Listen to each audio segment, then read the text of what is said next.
Hello and welcome to the Pioneer View, with me your host Nathan Hundley.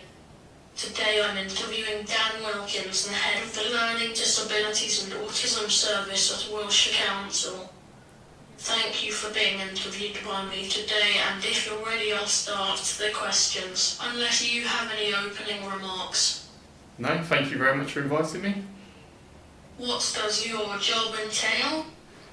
So, as a head of the Learning Disabilities and Autism Service, I manage the social work team with people within the service. So the team go out, they work with people, we have care assessments, we make sure that people's social care needs are being met.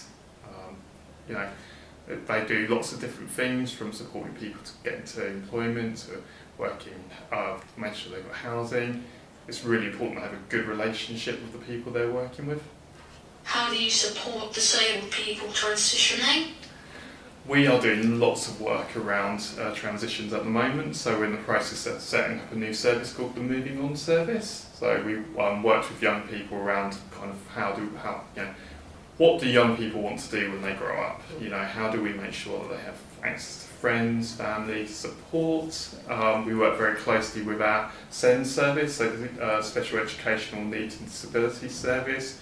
We work closely with housing, with commissioning, working closely with parents. We really want to work much more closely with young people themselves, and they're doing a lot of work around that. But there's a lot going on in that space at the moment. What support is there post 25? There's lots of different support depending on what people want to do. So there's different there's different options for people if they want to live by themselves or live with their friends, move out.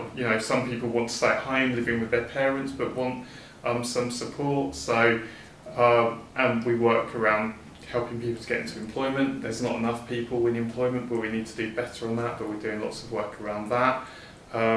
Work alongside, and we want people to do what they want to do in life and try and help them achieve their ambitions, their dreams. So, and that depends on different people. So some people might have different dreams from others.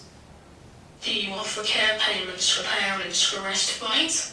So we offer something called a carers assessment. That's completed by an organisation called Carer Support Wiltshire. So they do the assessment, and then if somebody does need respite, then we pay it. So that's how that process works. What other input does Wilkshire Council offer for young people and adults with learning disabilities and autism? Again, we work very closely there's lots of social care providers, so we work very closely with them around making sure their needs. We work closely with Wiltshire Parent Carers Council. That was right, wasn't it? Wiltshire Centre for Independent Living.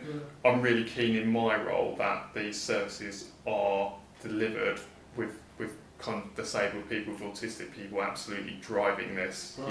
It's not acceptable for me as Wiltshire Council to say this is what you need. No, actually, disabled people need to come to me and my colleagues and say this is what we want to do. I'm really keen that we do that and we drive that forward.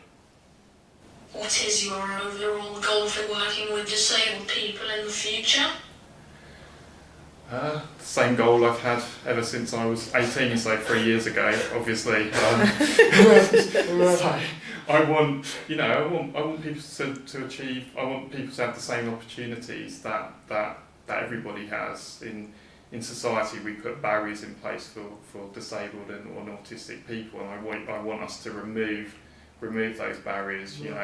Everyone should have the same opportunities regardless, and that's what I want. That's my aspiration. That's been my aspiration for the last 20 years, not 3. Thank you for your time and your answers today. Me and the young pioneers appreciate it greatly. Thank you for inviting me to speak to you.